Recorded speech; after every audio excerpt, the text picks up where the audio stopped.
La gare, c'est une invention architecturale, une invention technique pour un moyen de transport qui est au fond une nouveauté. Construídas primeiro como edifícios muito simples, a meio do século XIX, as estações terão de se adaptar para responder à explosão do tráfego ferroviário, passando de 2 a 84 milhões de passageiros em apenas 30 anos, e tornar-se-ão monumentos gigantescos. Les flux en gare vont devenir tels qu'il va falloir reconstruire les gares sur elles-mêmes.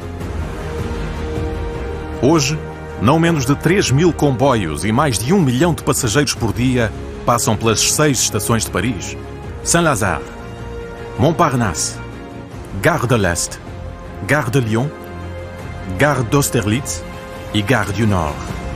La gare du Nord fait 36 000 m² de surface construite. Ça dépasse les dimensions du Palais du Louvre, ça dépasse les dimensions de Notre-Dame de Paris.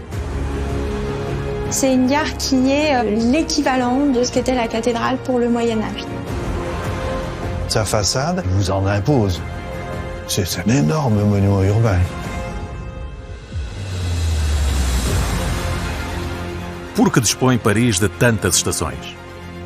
Que inovações foram desenvolvidas para construir estes monumentos de pedra e metal?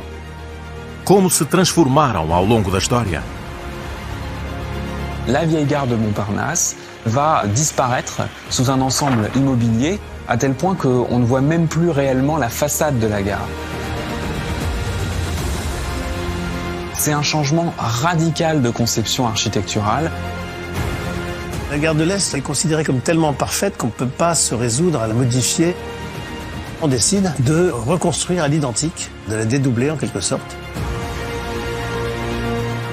Graças a imagens virtuais e a filmagens aéreas inéditas das estações de Paris, irão descobrir a capital francesa como nunca a viram, para vos revelar um património arquitetónico único no seu género. Bem-vindos a uma viagem por Paris e pelas suas estações, que estão entre as mais belas de França e até do mundo.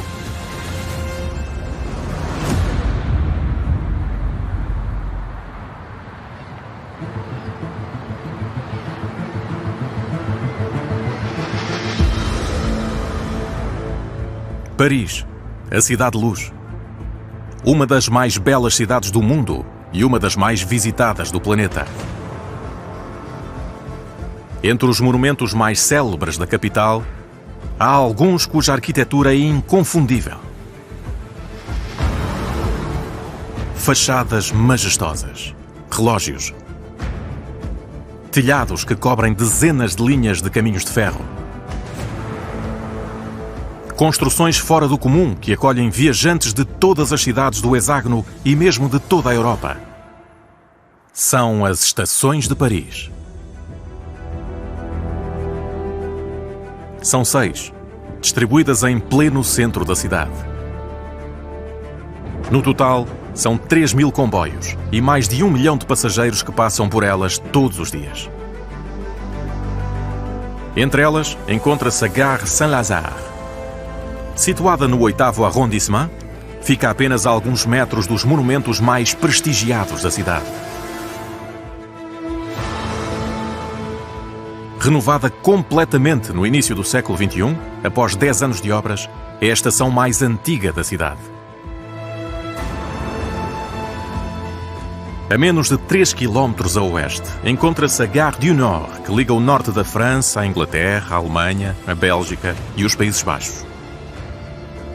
Foi a primeira estação da Europa e a terceira do mundo. Mesmo ao lado, separada apenas por um bloco de edifícios, fica a Gare de l'Est, muitas vezes considerada como uma das mais belas estações de França e até do mundo. Mais a sul, na margem do Sena, ergue-se a Gare de Lyon. O local é distinguível dos outros graças ao seu campanário que domina o átrio da estação. Atravessando o Sena, mesmo em frente ao Jardim das Plantas, encontra-se a Gare de l'Austerlitz, perto da ponte e do cais que lhe deram nome. E um pouco a este, encontramos a Gare Montparnasse. Escondida num complexo de edifícios construído na década de 70 à volta de um jardim, fica na base da imensa torre com o mesmo nome. estas 6 estações fazem parte do património da capital. E a sua história remonta à primeira metade do século XIX. Na época, os limites de Paris eram muito menores e o mundo descobre uma nova invenção: os caminhos de ferro.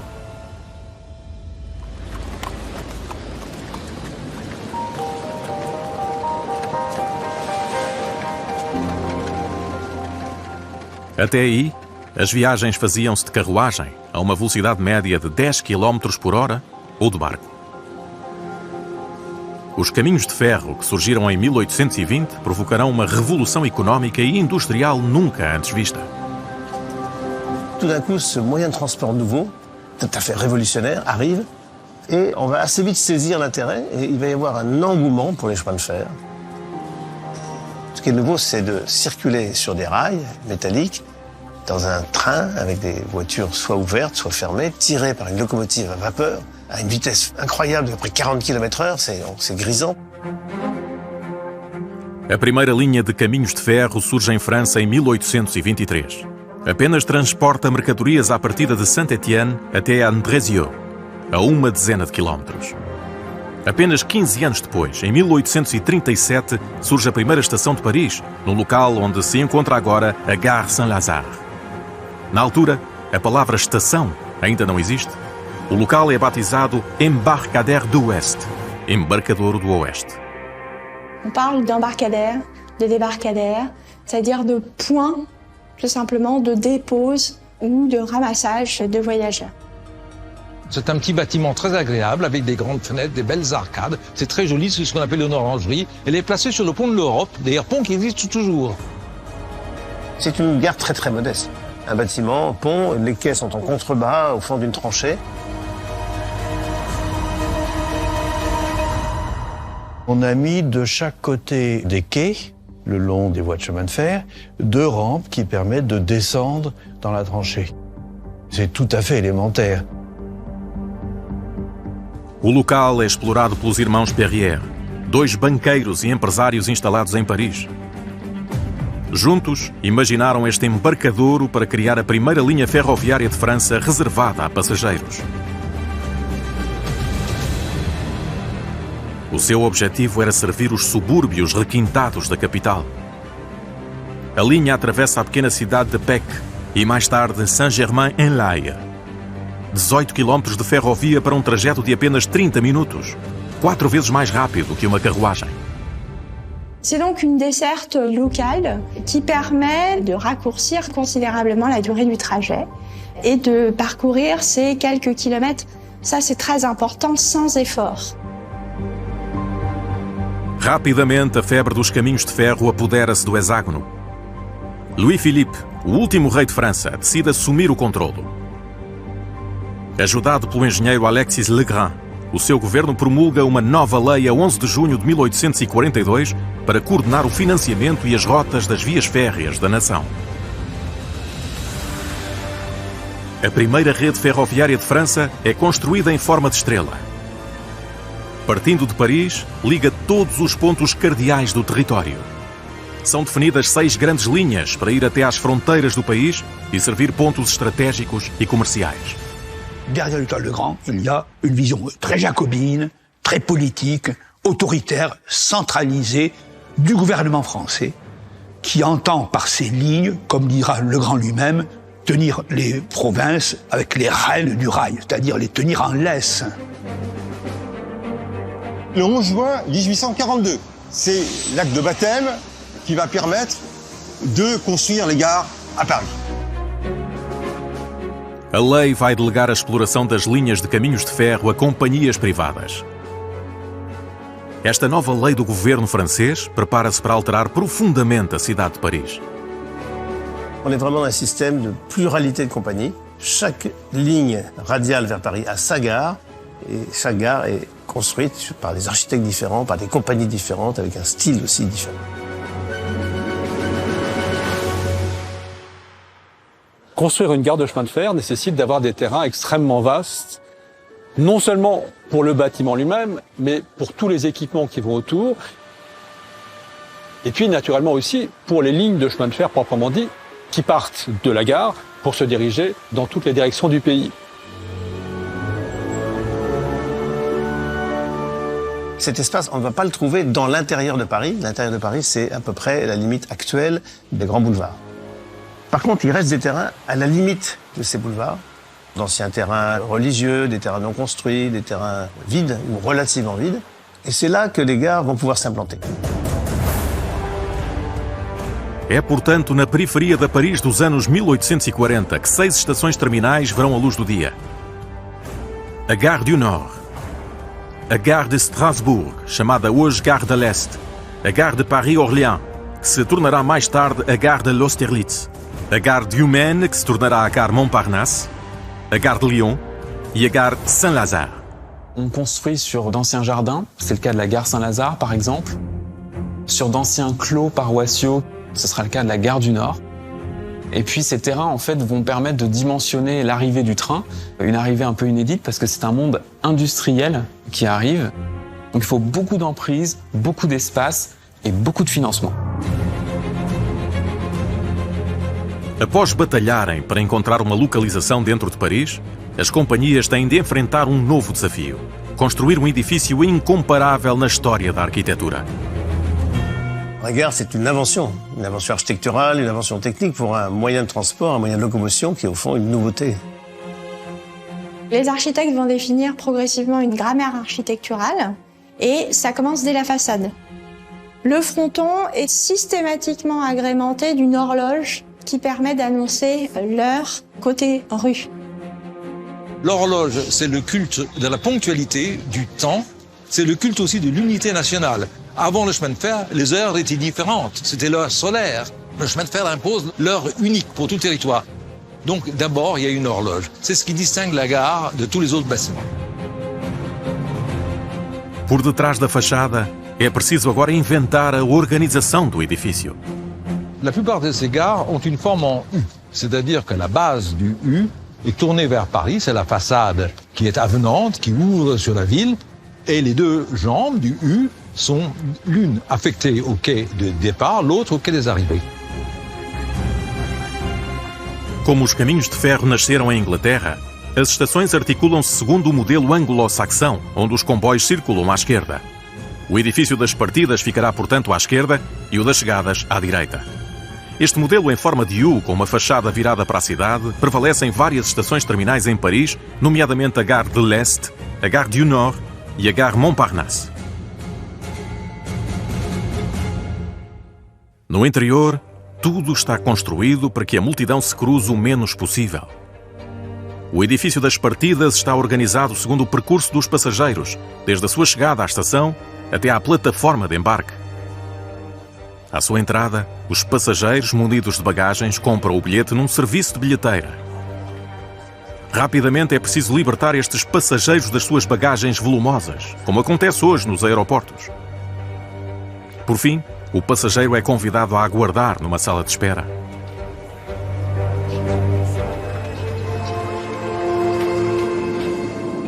L'idée des ingénieurs, c'est d'éviter les mélanges de foule. Ça, c'est une grande phobie du 19e siècle.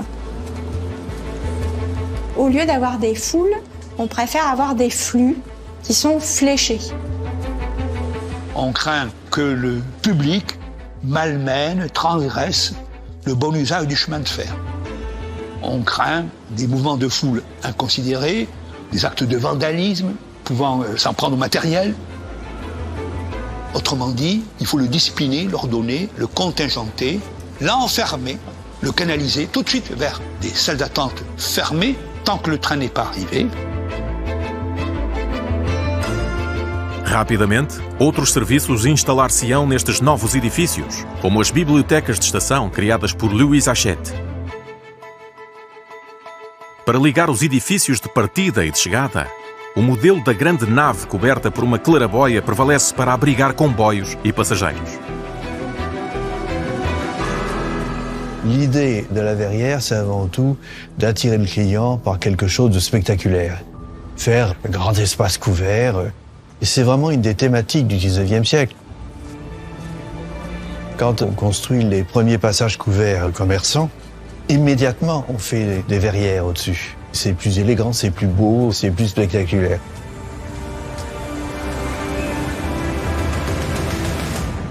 Mais en même temps, c'est absurde parce que quand vous amenez une machine à vapeur sous une verrière, vous enfumez la verrière. Et donc la fumée retombe sur les gens.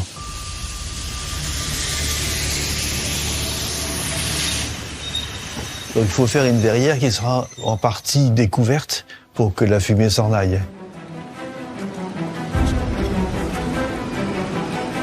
Les gares vont être vraiment un terrain d'expérimentation extrêmement fort pour cette technologie de l'espace couvert qui va se développer après considérablement au XIXe siècle, au point de devenir l'une des signatures, au fond, architecturales du siècle. Em média, o comprimento das naves tem de ser de 200 metros, pois devem cobrir os passageiros, mas também uma parte das plataformas onde circulam os comboios.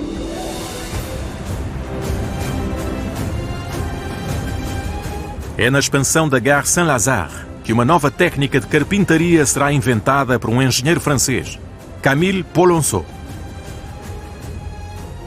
Para sustentar a estrutura da nave principal da estação, a sua ideia é instalar vigas. 2 vigas oblíquas ultrassólidas, em madeira ou em ferro fundido, que suportam cada vertente do telhado. Entre as 2 vigas, suportes metálicos permitem recuperar uma parte do esforço e estão ligados a 2 peças de ferro fundido, as bielas, que fortalecem toda a estrutura.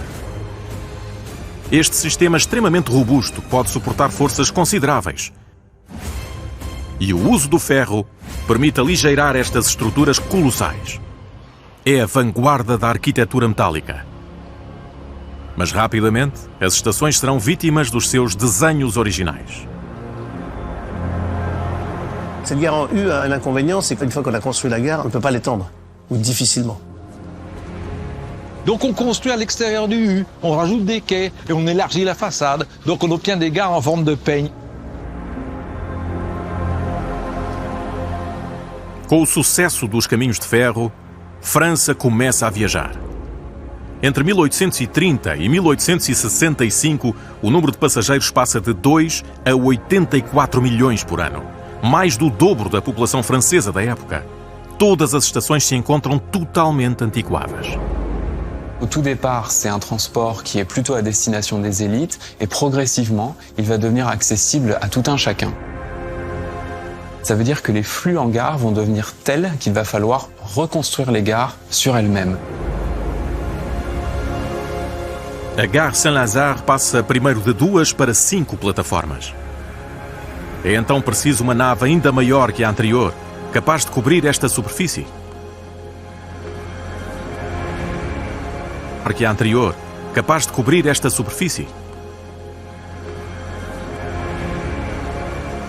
Vai ser necessário elaborar estruturas metálicas com dimensões nunca antes vistas.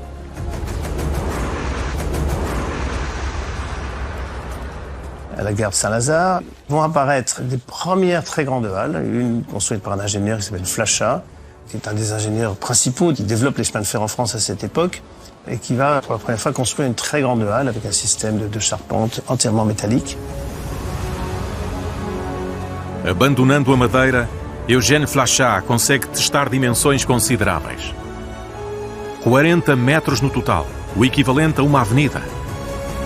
L'idée, évidemment, c'est de pouvoir couvrir plusieurs quais. Là, avec 40 mètres de large, on couvre 7 ou 8 quais au moins. C'est beaucoup plus important que d'habitude. Aumentando as dimensões, Flachat consegue reduzir o número de pontos de apoio da estrutura. E assim retira das plataformas as colunas de ferro fundido, um sistema que permite facilitar a circulação dos passageiros e dos comboios. Para erguer a sua estrutura metálica, Eugène Flachat utiliza pela primeira vez, numa estação, chapas de metal fixadas por rebites. Arrivet, c'est une sorte de clou qui permet d'assembler 2 tôles dans lesquelles on a au préalablement percé des trous, fait coïncider les trous. Uma técnica que permite fixar solidamente uma estrutura pesada e complexa, reduzindo os pontos de apoio. Le rivet va serrer l'une contre l'autre les plaques, un peu comme la couture d'un vêtement. Ça permet des assemblages très, très costauds, très durables, très pérennes. Les plaques sont bien serrées l'une contre l'autre, donc ça évite aussi que la corrosion s'installe entre les plaques. A meio do século XIX, a Gare Saint-Lazare é a estação mais ativa da Europa. Em 1889 é expandida pela terceira vez. O número de plataformas passa de 19 a 25.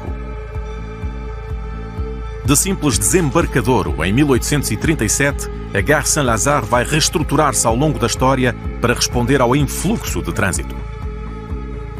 Cada vez mais linhas, cada vez mais plataformas, cada vez mais passageiros.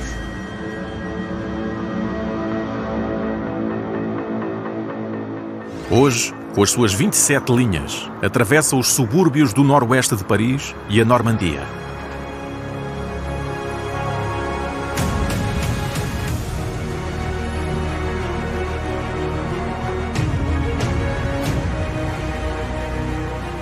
Inteiramente renovada, acolhe sozinha perto de 400 mil passageiros por dia de semana e uma redoma no seu átrio permite passar da estação à superfície ao metro subterrâneo. Após cerca de 180 anos de existência, a mais antiga estação de Paris conservou os traços da sua história, à entrada do século XXI.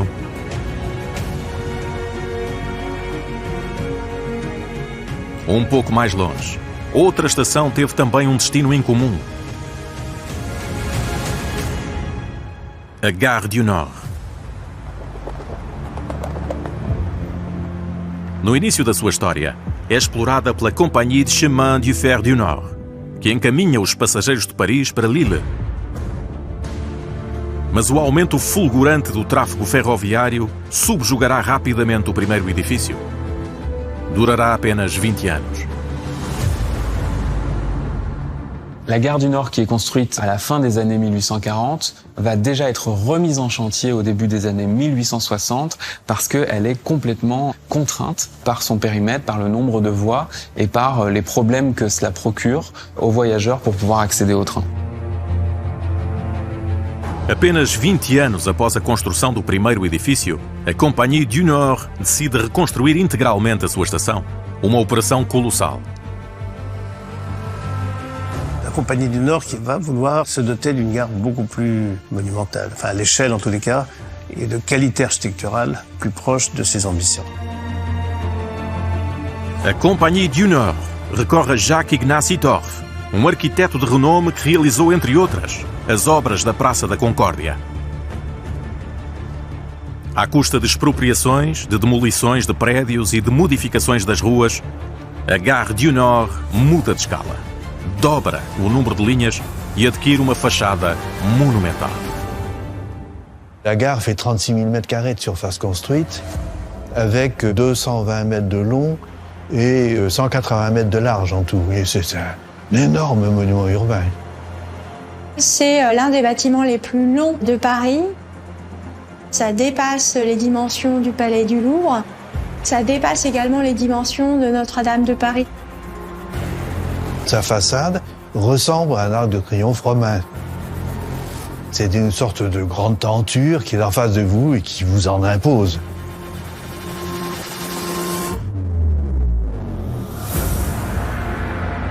No interior, uma estrutura com 200 metros de comprimento e 72 metros de largura abriga a plataforma e os passageiros. É suportada por 19 colunas de ferro fundido.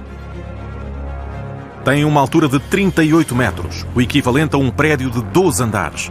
Uma altura considerável que permite aumentar de maneira espetacular o volume desta nave, capaz de conter o equivalente da Catedral de Notre-Dame de Paris. Estas colunas foram fabricadas em Glasgow.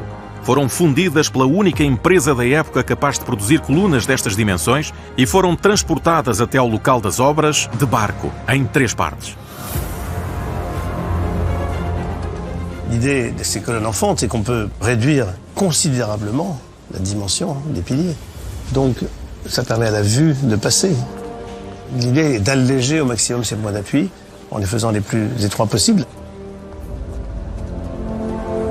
Ça n'empêche pas que ces colonnes en fonte soient travaillées, ajourées, et participent aussi au décor général de la gare. Ce ne sont pas simplement des éléments fonctionnels, des poteaux, ce sont également des colonnes, dans l'esprit d'ailleurs de l'architecture antique. Ça fait partie des éléments qui participe à ancrer la gare de chemin de fer dans les édifices comparables à ce que pouvait être une cathédrale pour le Moyen-Âge, parce que ce sont des édifices gigantesques.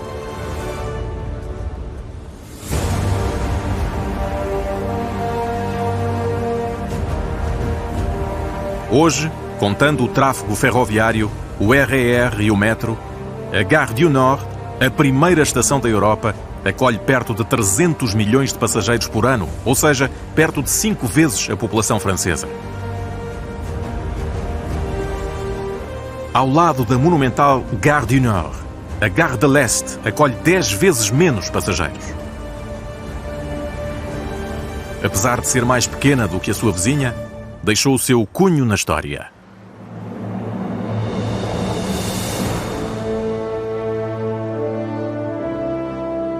É inaugurada no dia 2 de dezembro de 1850 pelo presidente Louis-Napoléon Bonaparte, futuro Napoleão III. Na época é chamada Embarcadère de Strasbourg. Cette gare, c'est à l'extérieur, une gare qui apparaît comme un palais. Elle impose un style qui va être une espèce de synthèse entre des critères industriels, parce qu'on reste quand même dans une gare, et une monumentalité de type néoclassique. C'est un mélange d'influences. Para marcar o poder da companhia, o arquiteto coloca no topo uma alegoria a Estrasburgo, a principal cidade a ser servida pela estação na época. As colunatas e as arcadas fazem desta estação um pequeno palácio italiano. Por fim, a sua rosácea e a sua claraboia fazem dela um dos edifícios mais luminosos do seu tempo. C'est une gare qui est non seulement une vitrine commerciale pour les compagnies de chemin de fer, mais un monument véritablement parisien. C'est-à-dire qu'il va intégrer des éléments de la culture urbaine de Paris. L'idée, c'est véritablement de faire de la gare un monument emblématique. A Gare de l'Est é tão admirada que será mais tarde copiada em Roma, em Viena ou ainda em Budapeste. As estações de Paris impõem-se rapidamente como referências na arquitetura.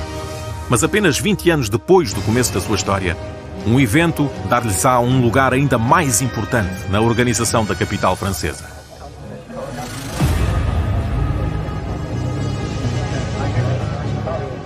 A 1 de janeiro de 1860, o imperador Napoleão III decide, juntamente com Eugène Haussmann, o prefeito do Sena, aumentar Paris. O recinto dos Fermiers Généraux, que limita Paris e os seus 12 arrondissements centrais, desaparece em prol do recinto de Thiers. Paris double quasiment de superficie.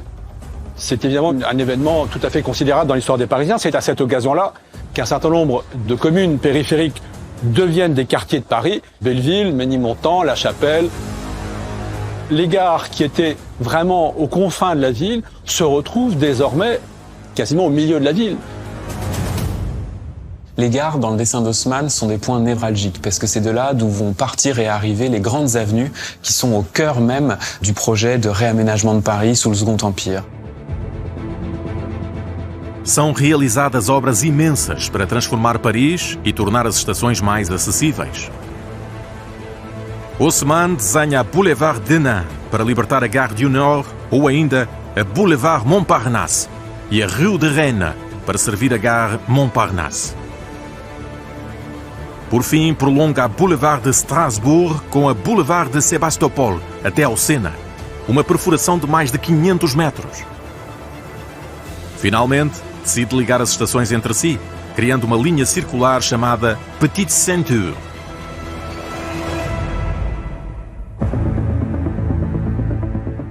Les trains arrivant de Strasbourg, par exemple, pourront, avant même d'arriver à la gare de l'Est proprement dite, emprunter quelques centaines de mètres avant le chemin de fer de ceinture qui contourne la capitale pour aller rejoindre les lignes de la gare Montparnasse qui mènent vers la Bretagne. Para a Gare de l'Est, o aumento do tráfego ferroviário vai levar a expansões sucessivas. apenas 2 linhas em 1850, 4 em 1854, 16 em 1900. Mas 30 anos depois, o tráfego multiplicou-se por 10 e a Gare de l'Est terá de mudar de dimensões. En 1930, la gare de l'Est a 16 voies, qui ne suffisent plus à l'exploitation de la gare.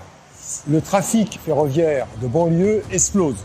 Il faut absolument trouver les moyens de l'élargir. Mais elle est considérée comme tellement parfaite qu'on ne peut pas se résoudre à la modifier. Elle fait une unité en elle-même. Finalement, on décide de reconstruire à l'identique cette gare, de la dédoubler en quelque sorte. Para não modificar o edifício original, o arquiteto vai cloná-lo a este e criar a sua cópia quase idêntica. Uma operação que necessita de trabalhos de ordenamento gigantescos. On va dévier la rue du Faubourg Saint-Martin de 65 mètres. On va exproprier toutes les rues avoisinantes. On va créer même des rues, l'avenue de Verdun par exemple aujourd'hui, pour pouvoir dévier le trafic énorme qu'il y avait devant la gare de l'Est. C'est le chantier le plus important de la période.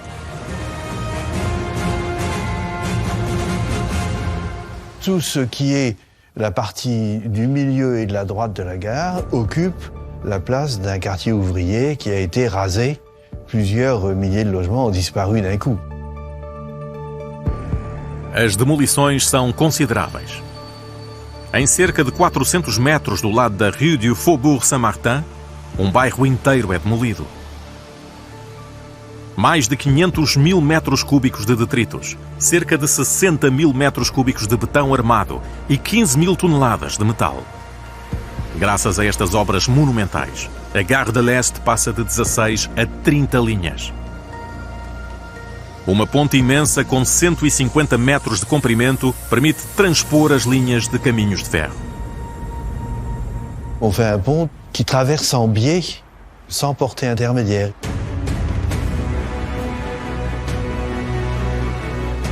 Ce sont ce qu'on appelle des poutres américaines, il y a des croisillons qui se succèdent entre deux longues poutres comme ça, une sorte de grand caisson.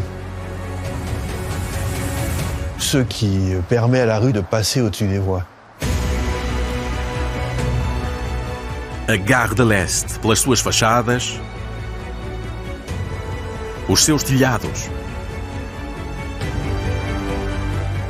e as suas naves de partida e de chegada, mereceu em 1984 a sua inscrição nos monumentos históricos.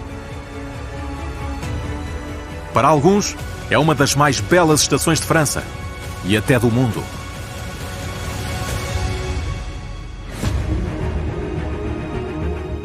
Mais a sul, na margem do Sena, outra estação também fez sonhar milhões de passageiros. A Gare de Lyon.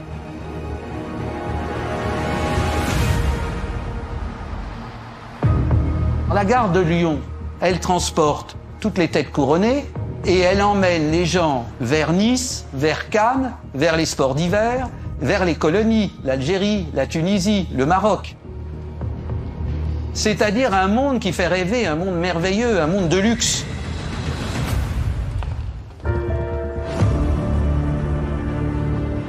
Em 1855, o ancestral da Gare de Lyon, explorado pela Companhia du Chemin de Fer de Paris à Lyon, é uma nave de 220 metros de comprimento e 42 metros de largura, que cobre apenas 5 linhas.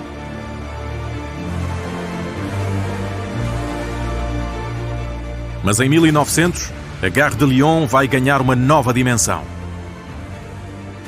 Nesse início de século, Paris acolhe um dos maiores acontecimentos internacionais, a Exposição Universal de 1900.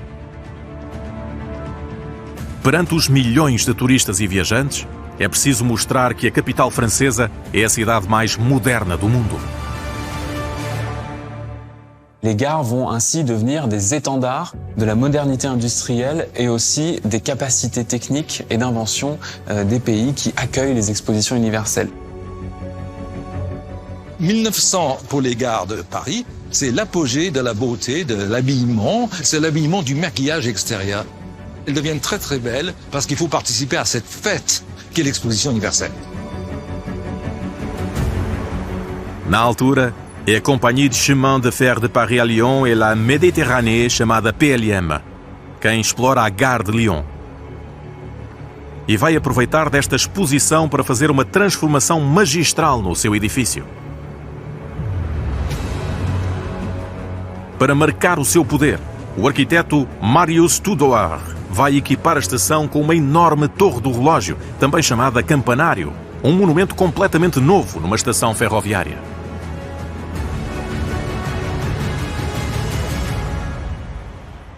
La tour Beffroi est une tour qui fait 67 mètres de haut. C'est un monument considérable, avec une horloge, là aussi un peu monstrueuse, dont le diamètre fait quasiment 6 mètres. On a des proportions gigantesques. On est dans une monumentalisation qui va vers des gares désormais géantes.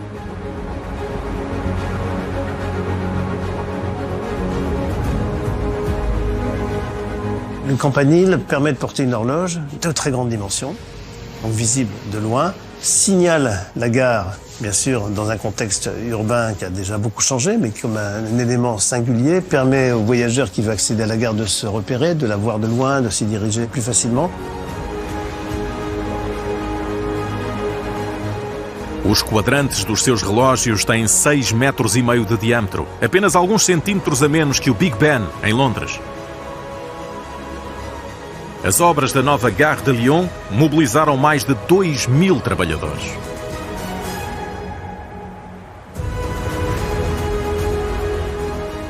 Para dar vida à torre do relógio imaginada pelo arquiteto, os construtores tiveram de redobrar o seu engenho, particularmente para a parte superior.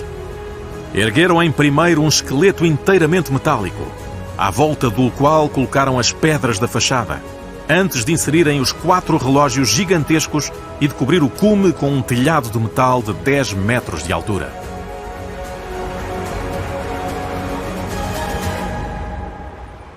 Serão precisos 3 anos de trabalho para terminar a construção desta nova estação. E para fazê-la brilhar ainda mais, a companhia do PLM vai dotá-la de um restaurante mítico, o Buffet du Tremblay.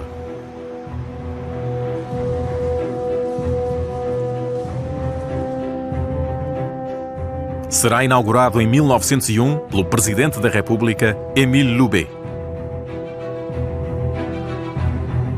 La clientèle qui va sur la Côte d'Azur, en villégiature, pendant l'hiver, c'est aussi celle qu'on va accueillir au Train Bleu. C'est une clientèle qui a certains moyens, à qui on veut redonner un décor proche du décor dans lequel elle vit au quotidien. Hoje, mais de um século após a sua criação, Le Train Bleu, classificado como monumento histórico, e a imponente torre do relógio que domina o átrio mantiveram seu charme de outrora, a herança desta Exposição Universal de Paris que marcou a história. Uma herança que também encontramos um pouco mais longe, na outra margem do Sena, onde se situa a Gare de l'Austerlitz.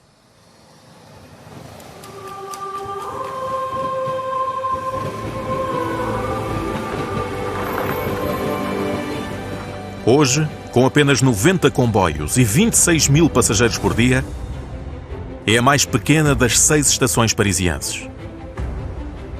No início da sua história, a estação é explorada pela Compagnie du Paris-Orléans, conhecida como PO. Entrando em serviço em 1840, é apenas um pequeno embarcadouro nessa época. Expandida pela primeira vez em 1846, é completamente reconstruída em 1862 e estará equipada com uma nave imensa, com 280 metros de comprimento e uma dimensão de 51 metros, a segunda maior de França, depois da de Bordeaux. Mas desde o início da sua existência, a companhia do PO acha a sua estação demasiado excêntrica. O edifício está encurralado entre o Hospital de Pitié-Salpêtrière e o Jardim das Plantas. La gare d'Austerlitz, elle est déjà en 1900 un peu éloignée. Disons, pour les dirigeants du PO, elle n'est pas à la hauteur de ce qu'ils veulent présenter. Et l'idée des dirigeants, c'est d'arriver au cœur de Paris. Os dirigentes da companhia veem a chegada da Exposição Universal como uma bênção. É a ocasião para restaurarem a sua imagem e darem mais visibilidade à sua linha ferroviária.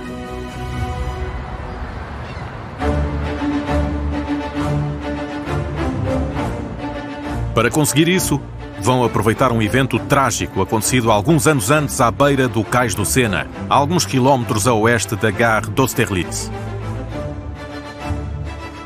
Nesse local encontrava-se o Palais d'Orsay. Construído sob ordem de Napoleão I no início do século XIX, este edifício acolhia o Conselho de Estado e o Tribunal de Contas.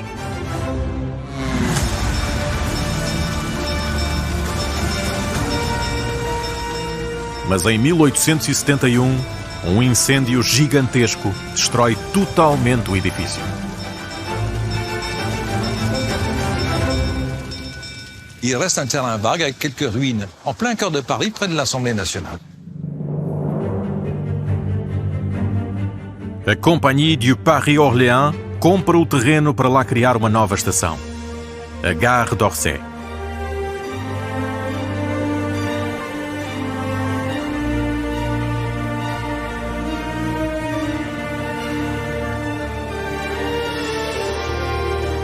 Elle est construite en plein cœur de Paris, juste en face du Louvre. Quelque part, elle doit aussi, pas rivaliser, mais composer avec les Tuileries, avec le Louvre, avec cet ensemble monumental qui donne un écrin finalement assez exceptionnel. O edifício tem 173 metros, concebido inteiramente com uma estrutura metálica que necessitou de mais de 12.000 toneladas de metal, perto do dobro da Torre Eiffel.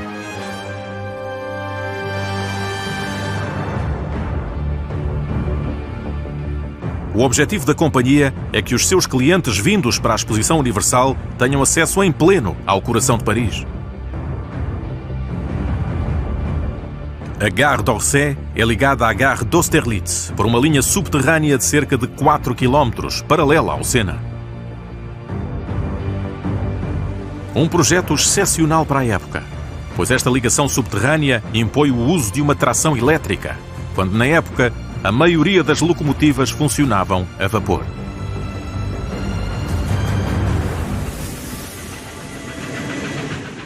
Les locomotives à vapeur, à l'époque, émettent beaucoup de fumée. Il était donc impossible de faire tout ce parcours en tunnel avec une locomotive à vapeur. Donc quand les grands trains arrivent à Austerlitz, on enlève la locomotive à vapeur et on met une petite locomotive électrique qui emmène le train jusqu'à Orsay, qui est donc une gare entièrement électrique.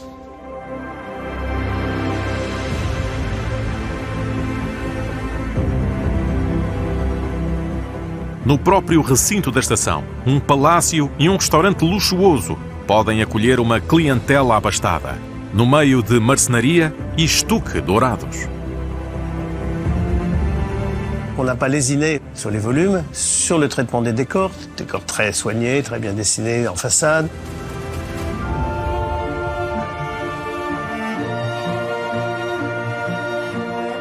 Et puis cette grande halle métallique extraordinaire, qui est d'ailleurs dotée de caissons, comme si on voulait recréer une voûte un peu à la romaine, qui laisse passer en partie la lumière, comme si on voulait renouer avec l'architecture classique dans ses grandes lignes. Pela sua arquitetura monumental e a sua fachada que domina o Sena, a nova Gare d'Orsay torna-se um dos maiores símbolos da Exposição Universal de 1900.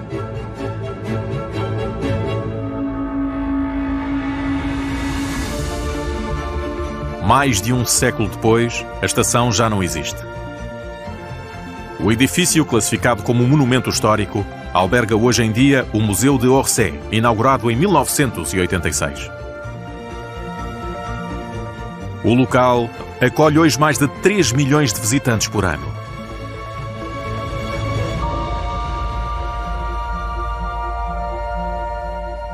Mas guardará para sempre a sua arquitetura de antiga estação majestosa que fez sonhar os viajantes que vieram descobrir a cidade de luz em 1900.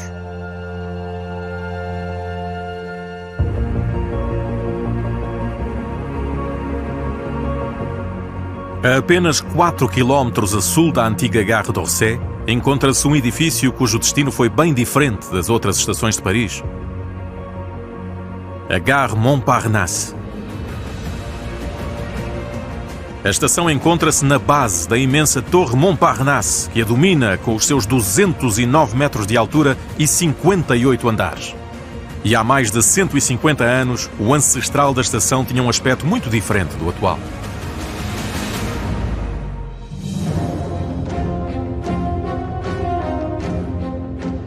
O primeiro edifício, chamado Embarcadère de la Barrière du Maine, é apenas uma grande nave com 50 metros de comprimento que protege uma plataforma única de 155 metros. 2 linhas onde os comboios ligam a margem direita de Paris a Versalhes. 8 anos depois, o governo francês decide construir uma estação nova para ligar as cidades de Chartres e de Rennes.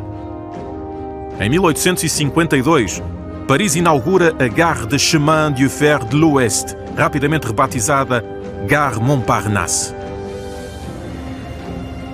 Com a sua bela fachada virada para a cidade, a sua arquitetura fica assim próxima das outras estações da capital. Mas é demasiado pequena para aguentar o aumento de tráfego ferroviário do final do século XIX. Em 1929 e em 1936, dispõe de 2 estações anexas para assegurar a partida e chegada dos comboios. 3 estações numa só, uma organização que não durará.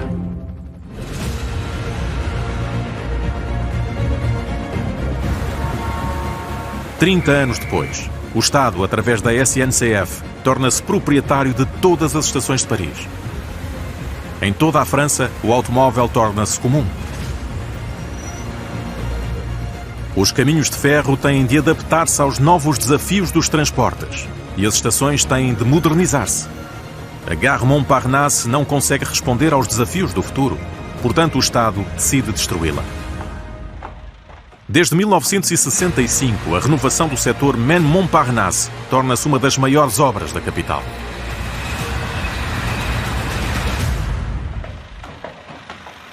Dans les années 60, on détruit la vieille gare de Montparnasse. Il y a des raisons à cela. Ça faisait des décennies que l'État voulait réorganiser cette gare qui était beaucoup trop petite par rapport au trafic qu'elle devait accueillir. A nova Gare Montparnasse vê a luz do dia em março de 1969. Encontra-se a algumas centenas de metros da localização histórica e a mudança é espetacular.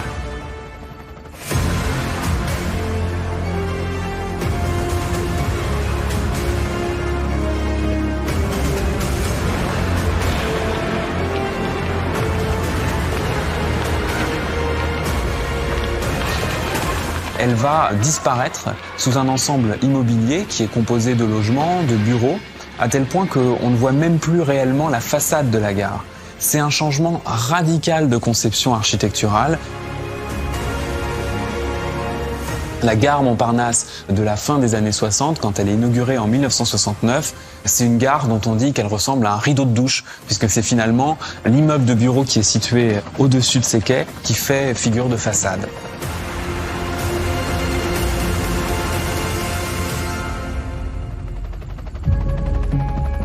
La gare Montparnasse va s'ouvrir sur la ville et va devenir elle-même une partie de ville avec des nouveaux commerces, des centres d'affaires qui vont permettre de faire le lien de manière plus importante entre la ville et la gare. En fait, il n'y a plus de distance entre la gare et la ville. La gare fait un avec la ville par sa porosité. No final do século XX, a nova Gare Montparnasse permite que os caminhos de ferro entrem numa nova era. A era da grande velocidade.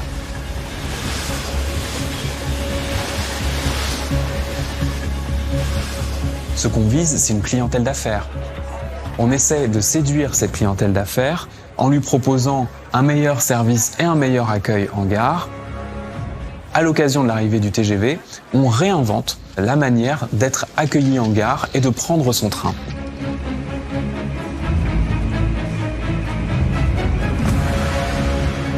Au tout début des années 90, c'est une gare qui va servir de référence à la SNCF pour complètement réinventer les gares au début du XXIe siècle.